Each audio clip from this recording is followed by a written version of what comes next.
hosted by Sun Multisport and Breakthrough Performance Coaching.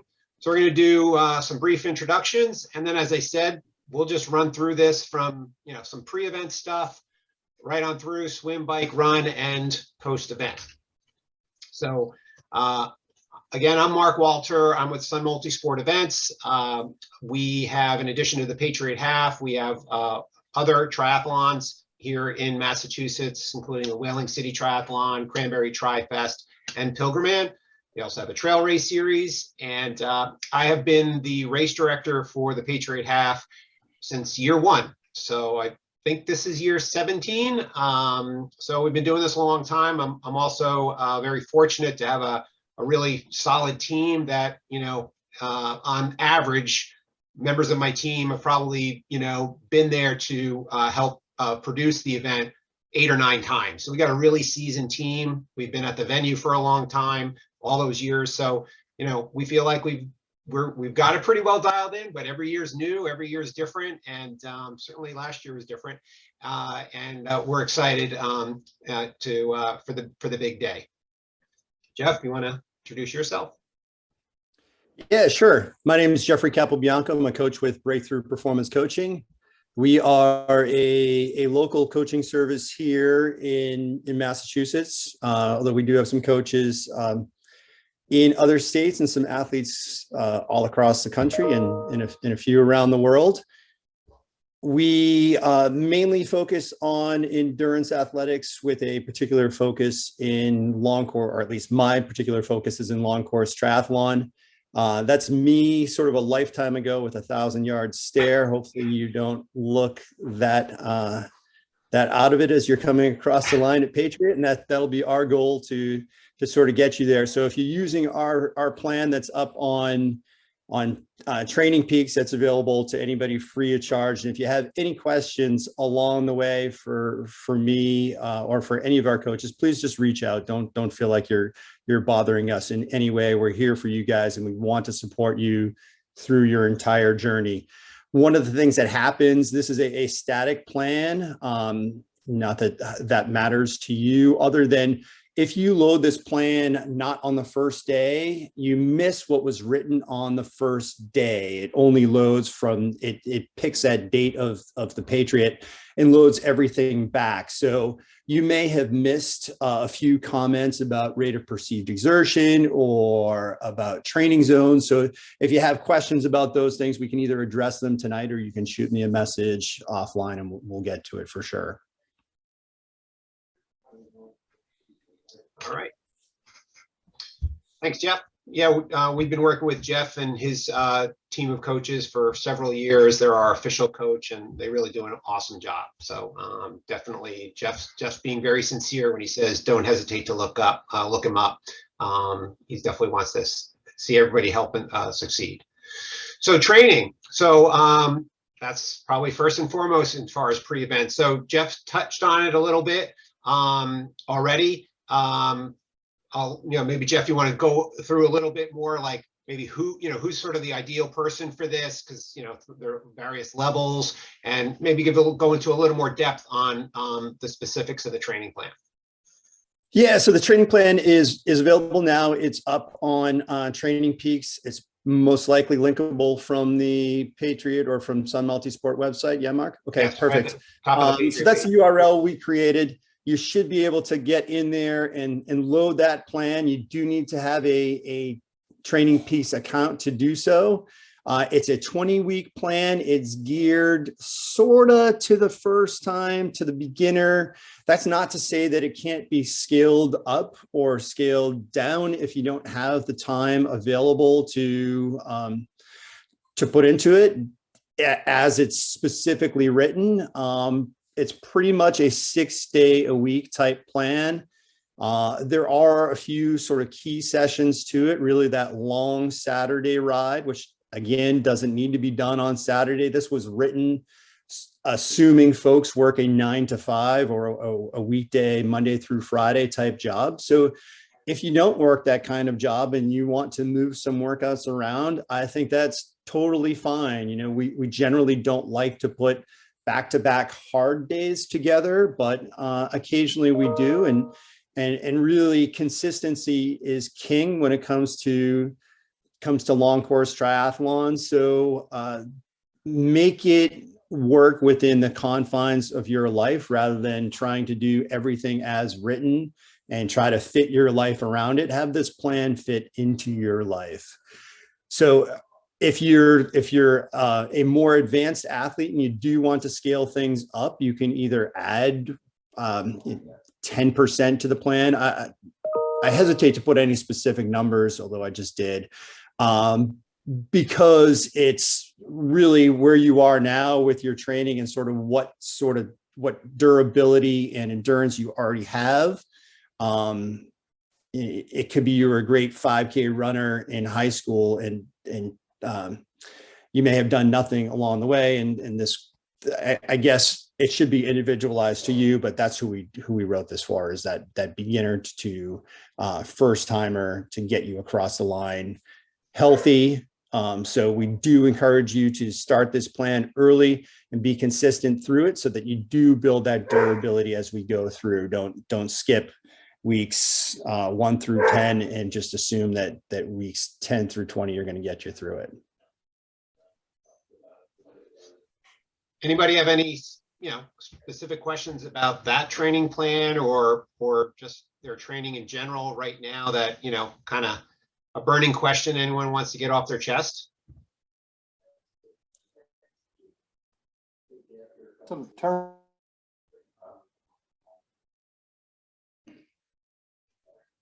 I do. So sometimes there are brick runs where you are doing the bike ride and then you're supposed to go and run. Sometimes you don't have enough time to do that.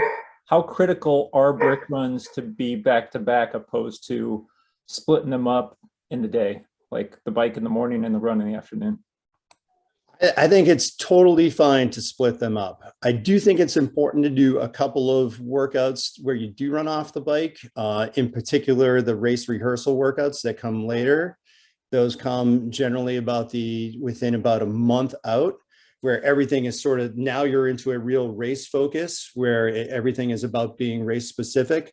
So in those last few, I think it's important to know how your nutrition is going, or are you going to be able to keep food down when you come off and run? So it's definitely important. However, if it's just a weekday or a shorter bike and run, if you need to split those up, again, let it fit into your life than trying to have it not. I'm going to read through these questions here. I also have a dog barking, so I'm going to mute myself for a second. I do have a question. Can you hear me? Yep, we can hear you, Christian. Okay, so yeah, I'm so right after Patriot Half, 2 weeks later, I have an Ironman race in Spain. How, in terms of building up and using, I guess, maybe Patriot Half as a final rehearsal for the Ironman, what's the best way to get to Patriot Half in order not to burn out and then be okay in the Ironman race? What's the best way approach that I should do? Yeah, I would just make sure that you use this as a good sort of dress rehearsal for your Ironman. I would make sure that my full distance 140.6 race rehearsal was done a couple weeks ahead of Patriot, maybe 2 weeks ahead of Patriot, and then possibly even a long weekend the week before Patriot. Again, I don't know what sort of what background you have here, but if this is your first Patriot leading into your first Ironman, then I would do that long rehearsal a couple weeks prior to Patriot, and then use Patriot as a good sort of go through the motions, make sure all of your equipment for Ironman is good to go so that your position is good. All your fueling, carry exactly what you would in your longer race. I'm assuming that your Ironman is your A race and that Patriot is not. Although I think Patriot is a great A race, but I understand that the longer distance is probably your priority here. So, but I would make sure that all of my fueling, I would get up and fuel like I was doing a full and just go through the motions there and pace it I wouldn't pace it as if I were racing the half. I would do it somewhere between my Ironman pace. I think you can work it a little bit harder than that, but somewhere between that and a full half type effort. See, that's the Okay, same for thank you. me. I'm doing the Patriot, and then I'm doing Lake Placid. So that's a Yeah. month later. And I've been thinking, do I obviously can ride faster for half the distance, and I can run faster for half the distance. But then there's the potential of, not necessarily burning yourself out, but maybe even hurting yourself, right? Absolutely. In the Patriot, you could really smash yourself hard and have a hard recovery. So, I don't want to hit the Patriot like too hard because it could potentially hinder the Lake Placid. Yeah. And for you, you've got a little bit more time after Patriot than Christian does heading into Spain. But yeah, absolutely. I would make your race rehearsal either the week. I would do something the week before, some type of race rehearsal the week before, and then or 2 weeks before, and then I can't remember. There are 5 weeks between. Yeah, there should be 5 weeks. Yeah. So I would head into Patriot. I would make sure that I stay healthy that next week so that you can make that week after Patriot your real big race rehearsal weekend. Yeah, and that would be probably, Patriot lies about 5 weeks out from Placid. So in my mind, that's really some of the biggest volume you're going to be doing, and in particular, the biggest run volume, which you may need to sort of tweak that just to fit Patriot in and use that half. What I've done with some folks is had them even race Patriot as a race rehearsal, and then finish that event, do a quick refuel, and go out for another few miles for a run off of Patriot to make it a long type run day, just to fit in the run volume for that week. Again, it's individualizing that to the particular athlete. I'll just also read through some of these questions here. Jason asked whether they were training for a full in September. Would you modify the training plan in any way? I think this is probably a good build right into your summertime miles. I think July, I don't know exactly when in September you're talking, but in general, that July and August are going to be your biggest volume months. So I think this leads right nicely into that. You may be even able to push this a bit, give yourself a week off or at least a few days off after Patriot, and then begin your build to that full in September. Again, happy to talk specifics offline. Tom asked, didn't recognize the term bent arm pushing. Can you please explain? Any advantage to indoor versus outdoor bike training? Is the timing mileage the same? How are the intervals handled indoors? I think indoor riding, especially at this time of year, it's just so time efficient rather than suiting up with 10 layers of clothes and going out onto some icy roads. I think indoor riding is fantastic. Also, when you're indoors on your trainer, you're pedaling the entire time. There's no coasting, there's no stopping. It's also easier to fit in those intervals. Oh, you asked how the intervals are handled outdoors. Yeah, it can be a bit tricky to handle interval specific workouts outdoors with the timing, especially if they're anything really threshold and above where the intensity really matters. I think those are just best handled indoors, quite frankly. And then use the outdoor sessions for your longer rides, if you can, to work on staying in your time trial position for the distance and working on your nutrition in that position and just making sure that you're in a good spot to handle it on race day. I'm going to mute myself for 1 second. We got a training session with that same dog. Hold on. So I see we have an open water swimming question. So why don't we're going to talk about the swim, So why don't we maybe move on? And then again, as questions come up, we'll just jump in on those. So,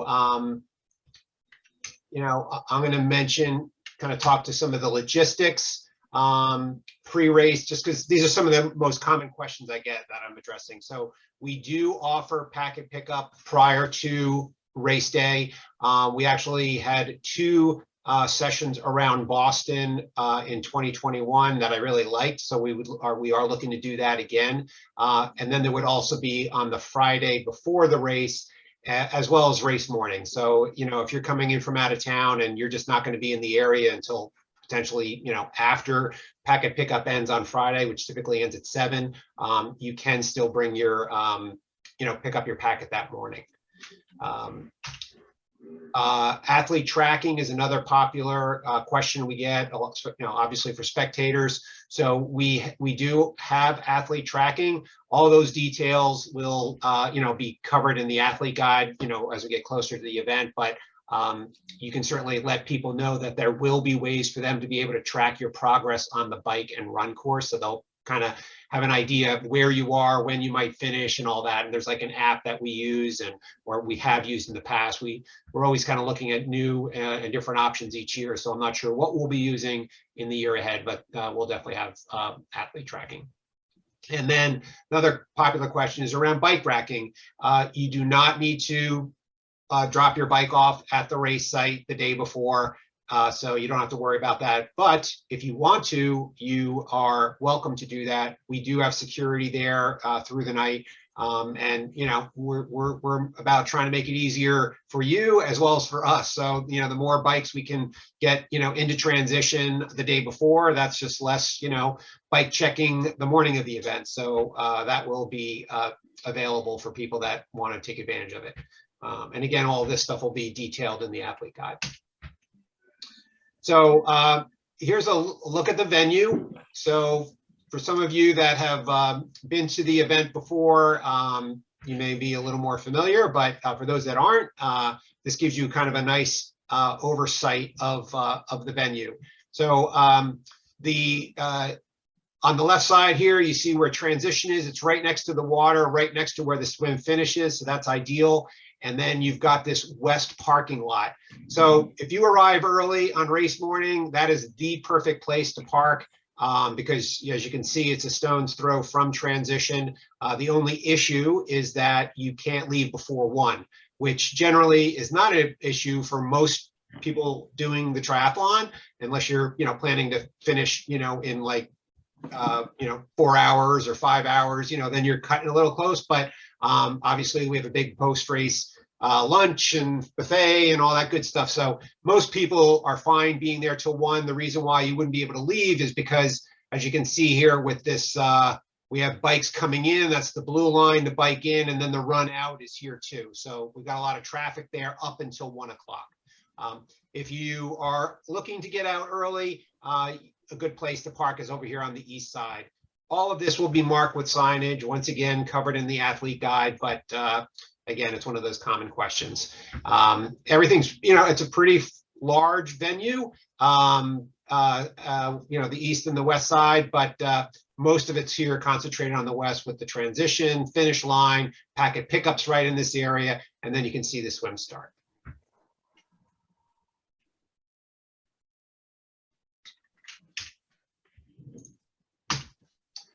So the swim. So the swim start format is a combination of kind of a mass start for the elite wave. So any elite athletes, we bring them into the water on your mark, get set, go, off they go. Thereafter, we have them, we start athletes 2 or 3 every 5 to 10 seconds. It's very easy system to follow. We have a countdown clock that tells people, you know, when it beeps, that's when you go if you're at the head of the line. And it really does a nice job of spreading athletes out, you know, by not having, you know, big mass waves of, you know, 100 or 150 athletes all in the water. So it really minimizes a lot of the physical contact that, you know, occurs in the more of those mass starts. So only the elite wave would be mass start. All others are following this time trial format. It is a rectangular course, so you basically swim out about half a mile, turn to left, go about 2/10 of a mile, turn left, and come straight back to shore. So we put a lot of buoys out there, probably one every 1/10 of a mile, so 12 to 13 buoys.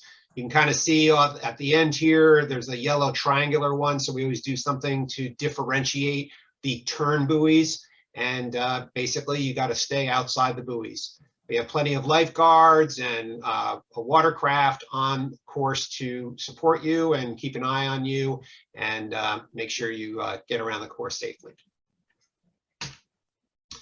We mark the swim finish with a nice big arch on the side from the shore. It says Patriot Half, but on the other side, there's a big finish banner. So that provides some great sighting for people as they're coming into transition. And once you finish the swim, you are, we're going to have wetsuit strippers. We didn't do that last year just because, we're with the pandemic and all, but we are looking to bring those back. And Jeff and his crew of coaches and athletes have been awesome as wetsuit strippers, helping athletes get their wetsuit off at the conclusion of the swim. Any questions about the swim training? How many laps for the swim? It's a one loop course. 1.2 miles? Correct. Now, Well, I feel as though this is a stupid question, but the start, you run into the water, so that's like maybe 10 yards, and then we see here that they're coming out of the water. That's another 10 yards. So it's 2,125 yards minus the 50 that you're running, right? Because you're not actually swimming that, right? But that counts. The run into the water counts as part of the swim. So the way your swim time starts when you cross a timing wire that's right at the water's edge. So Is that the distance start also? Yes. Okay. So you're actually swimming less than 2,100 yards. We mark the course that you're swimming 1.2 miles. I haven't done the yards calc. So 1.2 miles is 2,100. Yeah.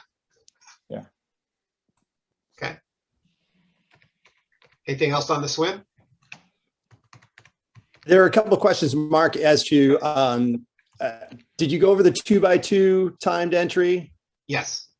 So that's in the upper left there. Someone was just asking if it was a mass start. So it's a mass start for the elite age group athletes, and then a 2x2 start every how many seconds? I think it's 5 or 10. I forget which. I should have looked it up, but I think it's 10.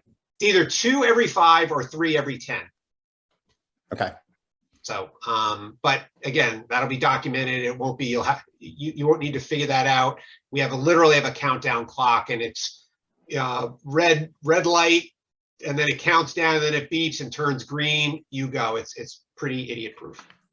Yeah, and it looks like everybody in these pictures is wearing a wetsuit. What is the average water temperature on the day?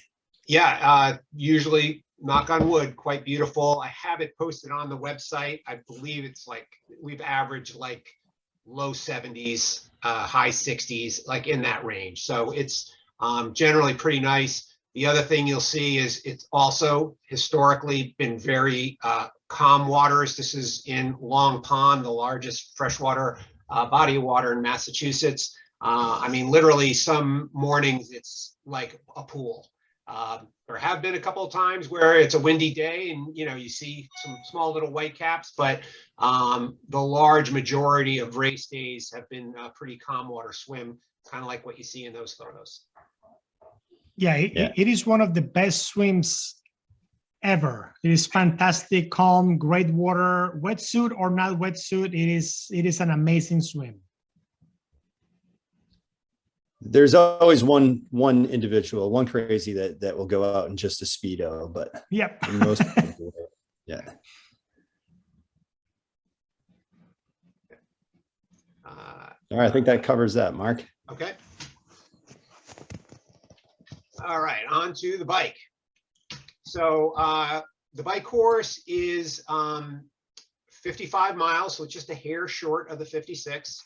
It is the first 12 miles are a straight out, and then you come into a loop that you will do essentially twice. It's a relatively flat course. I don't have the exact elevation is on the website, but you know, all the turns are marked with signs. We have plenty of volunteers, police details to control traffic. It's generally, you know, I would really characterize it as a rolling hills course.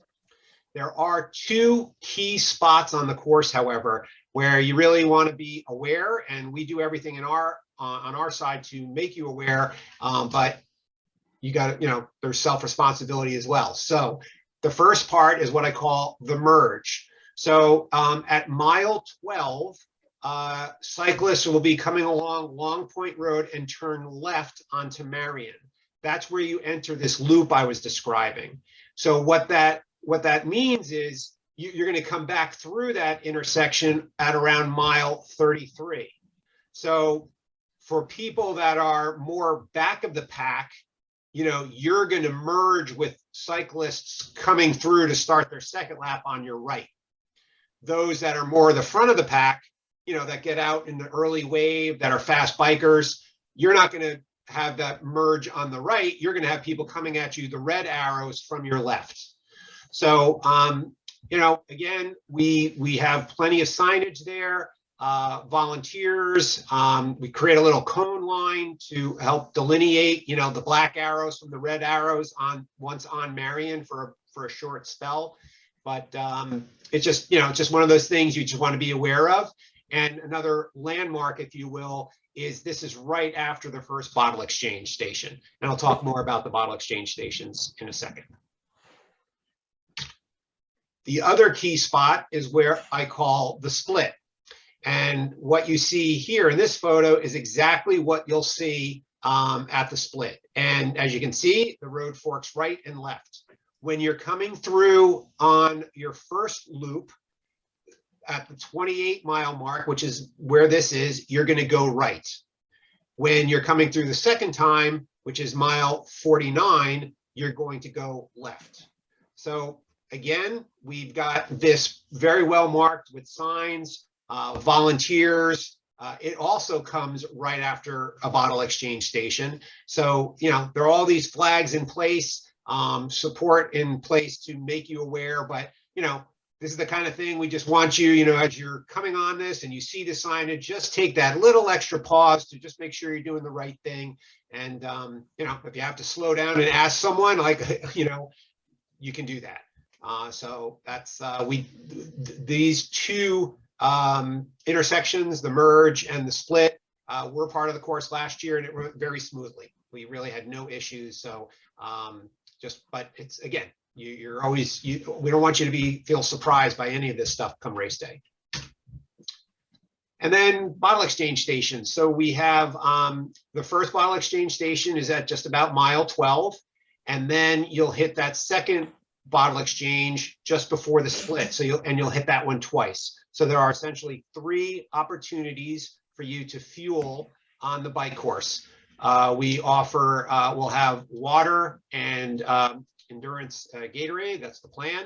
We had some issues last year with that should be resolved this year. There were supply issues with Gatorade, but we've been assured by them that that's all been sorted out.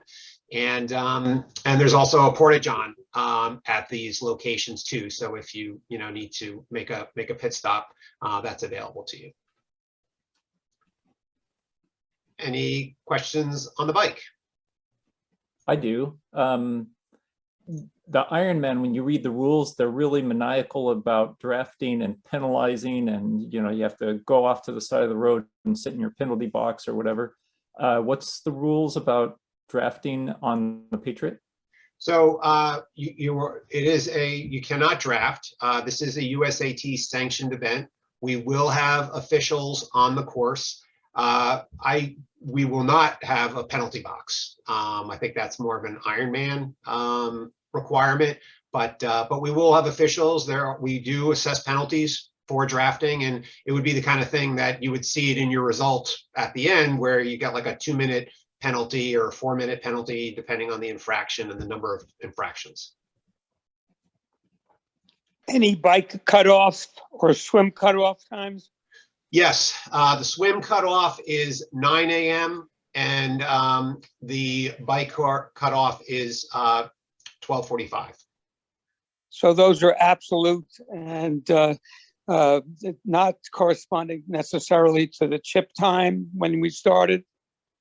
In They other words, are, if I was in the back of the pack, there's going to be a little bit of a penalty. yeah, yes, it is the clock, the time of the clock. So 9 a.m., 12:45 p.m. There is some, I want to see everyone finish.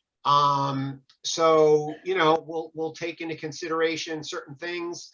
I'm not going to stop someone at 9:02, but 9:15, 9:20, is beyond the cutoff. So, it's not hard and fast, but we're pretty tight to it. Same thing with the bike cutoff. Someone comes in who looks, very well prepared for the event, but they had a massive mechanical and they couldn't get bike support, which I'll address as well, on the course. And, they were waiting for, they didn't have any spare tires. No one came by for 45 minutes, something like that happens, we'll kind of make that judgment. But, again, we want to see everyone finish, but we do need to have some limits here. So as far as tech support, we typically have our bike coordinator who circulates the course throughout the event is very handy. And then we typically have 2 vans circulating the course. We kind of divide it up into parts. So, there are 3 resources out there, but, it's still kind of the luck of the draw, right? I mean, there's 55 miles of roads out there. Actually, it's less when you consider there's a loop, but, it's some people get that I've gotten emails, oh, thank you for the bike support. They were there right after it happened, and I've heard people that said, oh, they waited 30 minutes. So unfortunately, that's a little bit of a luck of the draw, which is why you want to try to be as prepared as you can. I think every triathlete should try to be able, should know how to change a flat and have the materials to be able to do that in an ideal world. Yeah, I'm going to be 85, so I'll probably be one of the last people in. What is the duration from the opening gun to when the last person will go into the water? What's the usual time on that? Usually start is 7 a.m. The aqua bike wave is the last wave, and that's usually at like 7:40. Yeah, that's going to be me. You're doing the aqua bike. Okay. Yeah, I'm going to be the aqua bike, right? Okay. So when is the bike close? 12:45. But 12:45. Okay. Yeah. All right. But I mean, yeah, and I guess to clarify that, Fred, what that means is if you were to come in past that, the decision is whether or not to allow you to continue the run. If you're doing the aqua bike, we're not going to go out and sweep you off the course if it's 12:45 and you're still a couple of miles out. Like, that's not going to happen. It's more that if someone comes in past the cutoff on the bike, the decision then is, do we allow this athlete to continue in the run? Great. Thanks a lot. Sure. All right. If there are no other questions, I'll move on to the run. There was one question about transferring this or having a comparable ride in Zwift. It's really difficult to sort of find something similar. Patriot is a very rolling course. It's got 14, 18 feet of elevation. I just looked it up, which is why I know that. And looking at rides in Zwift, you may be able to find something that's close to that same ratio. However, it may take you up the volcano KOM, so it might get all of that elevation at one particular moment. So really, your body knows 2 things. It knows how long you're going and how hard you're going. So if you can just sort of match what you plan to do out there on the Patriot course in terms of intensity, whether that's using power from a power meter, heart rate, or a combination of the two, then I think that's probably your best bet, is to figure out how hard you're going to work. And this course really does reward a fairly consistent effort. So if you can find that power or that heart rate zone to work in, I would say that's your best bet, rather than trying to hunt something down on Zwift. Yeah, this is Avi. You can actually use, if you have a Garmin device and you have the GPS course of the Patriot, you can use that to control your Zwift. So you can use a Garmin device if you have the course for Zwift to kind of control the elevation and all that good stuff. You know, one thing that I want to comment. So I did the Patriot Half last year. It's a great course to do a fantastic bike split. Go fast is, again, rolling, but you can really push it to 20, 22 miles an hour without a problem. But be careful, because it's going to be mid-June. And if you get off the bike and it's going to be pushing into 85 degrees all of a sudden, then you find yourself running in like no man's land and you feel like you're dying. So which was my mistake last year. So there's something, it's a great course for the bike to push it, but keep the weather in mind, because it could really punish you.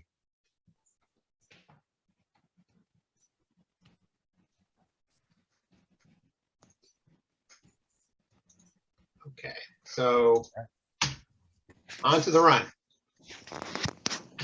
So it's a 13.1 mile run course. That is a single loop. So essentially a counterclockwise loop. Also fairly flat, mainly rolling hills. I think like the biggest hill, unfortunately, is right near the end, but it's really not that big or that long. And it goes through Freetown, Acushnet, and Rochester. It's a really pretty run. Our goal will be to have at a minimum 6 aid stations on the run course that would have at a minimum water, a Gatorade and Duralite, and then gels for nutrition. You know, with COVID, we scaled back the amount of open food like pretzels and oranges and bananas that we had. So that we cut back on that at the 2021 race. And so I'm still going to just sort of see how things continue to progress and sort of make a decision on how we're going to, what supplies we're going to make available at the aid stations. But for sure, there would be the water, Gatorade, gels, and you know, we also have ice, things like that, for some first aid supplies. But from a nutritional standpoint, that's what we will guarantee.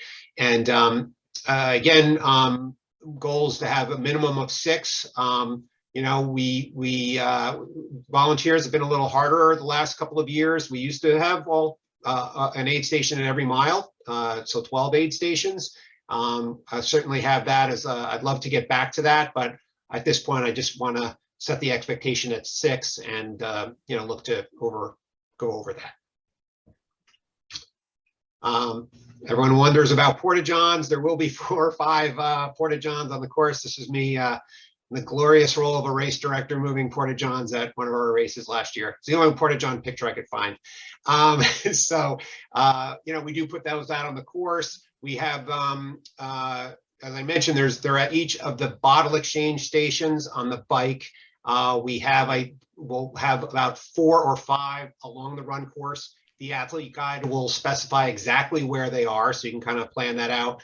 We also have them right on the, as you leave transition. So when you're going out on the bike and when you're going out on the run, the bike out and the run out are basically the same roadway. We always have porta-johns there too. So you can file that away for future reference. And then that gets you to the finish, which is right back where it all started at Cathedral Camp. Questions about the run. What kind of gels will be out there, Mark? Do you know Last year, our nutrition sponsor was Power Bar. I have not finalized yet for this year who our nutrition sponsor is. I expect it to be Power Bar. Okay, cool. Once that is official and locked in, I'll certainly make an announcement so people are aware. So they know what's going to be on the course should they want to start training with those supplies. Yeah, I know last year was different with sort of limiting the number of people in and around the finish area, but I know like one thing that is so fun to do is volunteer. Last year we were out working in aid station, and I think like if you have friends and family that want to come down and cheer you on, rather than just having them stand at Cathedral for 4 or 5 hours waiting for you, have them go out and volunteer somewhere on the course, whether that's the bike or the run. It's such a fun and rewarding experience. And then they get to see you out there and cheer you on for part of it. So, my 2 cents. Give back. Well, I appreciate you saying that, Jeff. I agree, right? And there are a lot of jobs out there. The volunteer, and you'll hear me more making those suggestions as we get closer to race day. We have an online form to sign up for people to pick a job so they can literally, see the timing of it, whether they want to help at the venue, like at the swim start or body marking, or if they're okay with going out on the run course. So, we're pretty detailed in what those options are that'll be available. And I was going to say, we will have spectators at the event. Last year's Patriot was one of the first triathlons after the state reopened, and we didn't have spectators. We were really trying to be very careful. I think we've come to a point to know that outdoors really is okay, and it's okay to have spectators, and people can wear masks if they want, but outdoors it's a pretty safe and a large venue. So if anyone was wondering if we are whether or not we're going to have spectators, yes, we are going to have spectators, barring some craziness, which let's not even go there.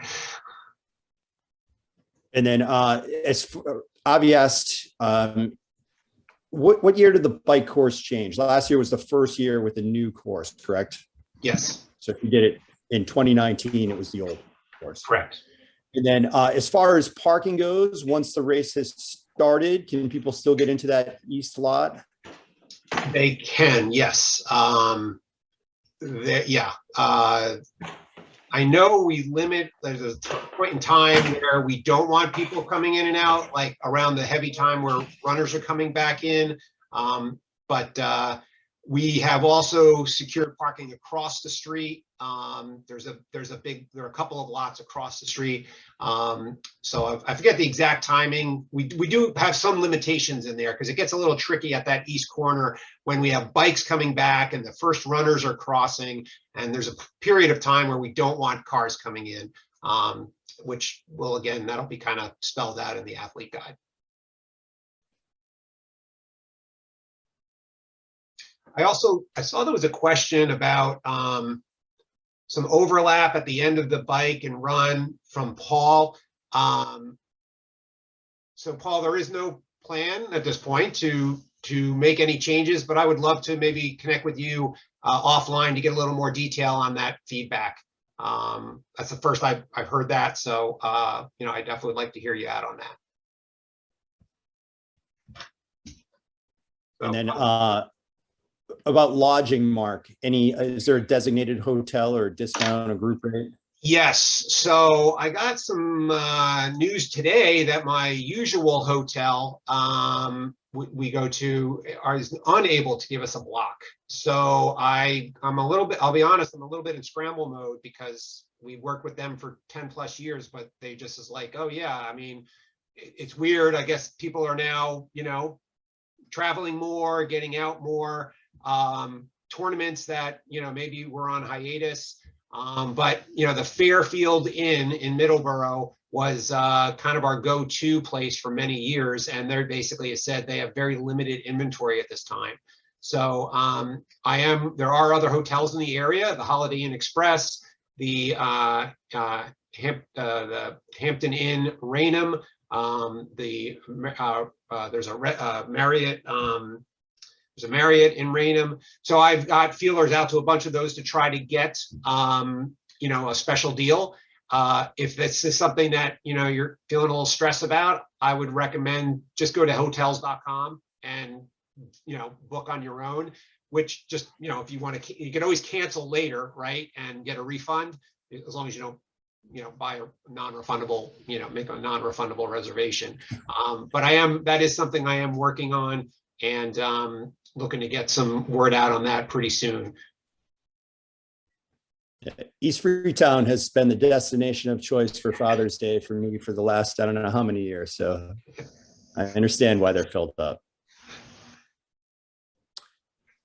No, you don't necessarily need shoes to walk over to the swim. Some people will wear flip-flops over, but the ground is just dirt, and it's totally fine to walk over, and there's no sharp objects or rocks to contend with. Opportunity to swim before the event. Not sure if that means a warm-up swim prior or a pre-event swim a couple weeks out or a week out. Great question. So for sure, there will be time the morning of the event to do a pre-event swim. We historically have a practice swim the day before the event, so we'll look to bring that back again. Last year was such a weird year, we didn't do that either, but I can see doing that. To be clear though, in both the day before and the morning of, this is not go swim the whole course. We kind of create a zone. We put lifeguards out there. We don't want people trying to swim a 1.2 mile course without lifeguards, right? So we create a kind of a contained area. We'll put a couple of small buoys and just be like, all right, that way you just get a feel for the water, the feel for the start. So that's how we handle that. Jeff, we should maybe talk about putting together an open water swim clinic sometime, maybe in May. Find an open weekend and try to do something like that at Cathedral Camp. That sounds good to me. And one other thought, I'll just throw it out here now, that I had for you is to actually go out and film the course and do a weekend group ride on Ruby or Full Gas or one of those programs other than Zwift, that it was actually where you could ride, feel the resistance of the grade changing, which is the actual Patriot course, and also see it at the same time. There's a whole lot of moving parts there, so we'd have to figure that out. But I think that would be a really cool thing to do, to get a bunch of folks on one of those apps at the same time and ride it. Yeah, I like it. Now let's talk about that. All right, cool. All right, so that pretty much gets you to the finish line. Time of celebrating with friends. We have a pretty large finish line corral. We've had ice baths. There will be nutrition, drinks, tents for some, maybe desperate needed shade. We will have a big food tent for you kind of fill up your plate with all kinds of good food, which everything's going to taste good at that point. This is also open to spectators, so it's not just for athletes. We're going to bring the band back. Didn't have a band last year, bringing the band back.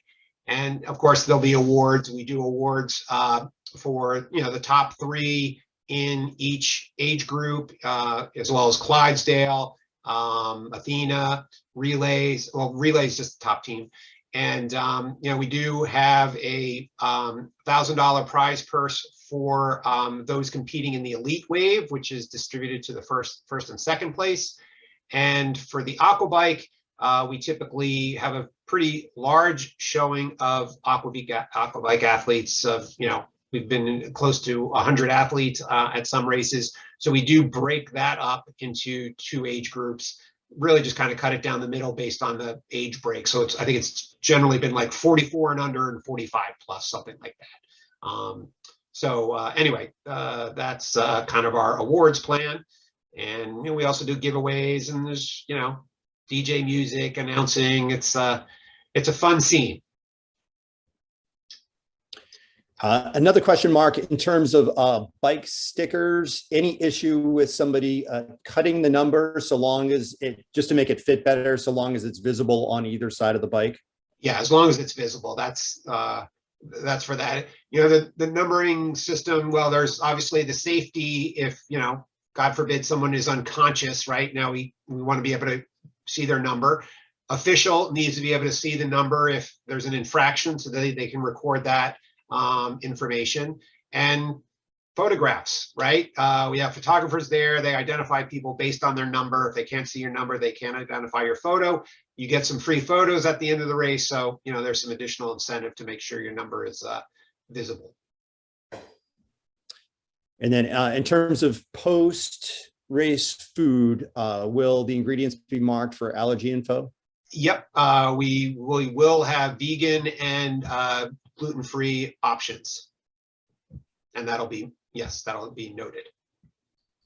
And then communication devices like a cell phone in your bike bag if you don't use it, but have it there for an emergency purpose. That's fine. Body marking this year or? Yeah, I think we'll go back to body marking versus the tattoos.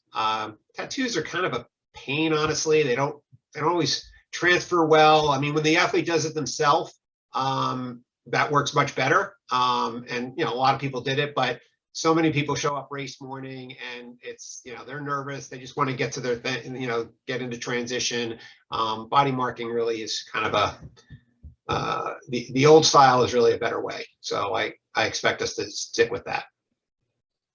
I like it. Grab a Sharpie. That's right.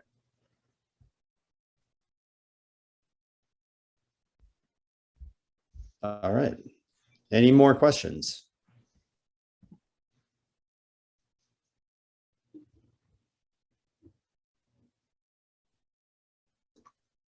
All right. Well, if you think of anything for me, my email address is just jeffrey@teambpc.com or jeffrey@breakthroughperformancecoaching.com.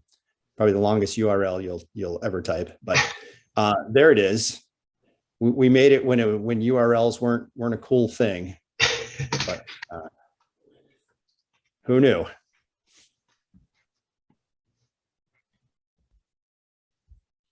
Were you asking, Christian? You're on mute.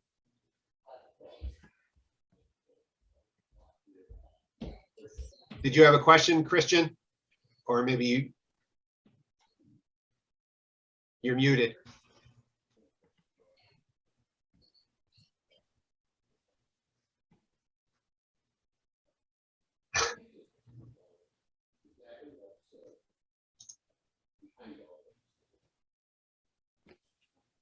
Are you able to unmute him, Jeff? Or I can't. I can only press a button that says "Ask to unmute." It looks like he's got it now. Okay. Yeah, I'm so sorry. Yes. Can you hear me now? Yes. Yeah, we weren't sure if you were so, yelling yeah. at a kid or a spouse or. I know. Yeah, absolutely. No, I was going to say for the first timers who are doing the Patriot Half as the first race for the 70.3, it is a fantastic race. Great venue, super relaxed atmosphere. You love it. You want to go back again and again. Great food at the end, that's for sure. So yeah, I definitely recommend that. Just, if you haven't done it, you will love it. Absolutely. You need to get Christian in your video. Yes. Right. Thank you, Christian. I appreciate that. Absolutely. Yeah. No, I love this race. I'm glad he unmuted. Yeah, right. Awesome. Closing testimonial. Yeah. Well, cool. Well, thank you all for attending from me. So thank you. Yeah. Thanks everyone for coming.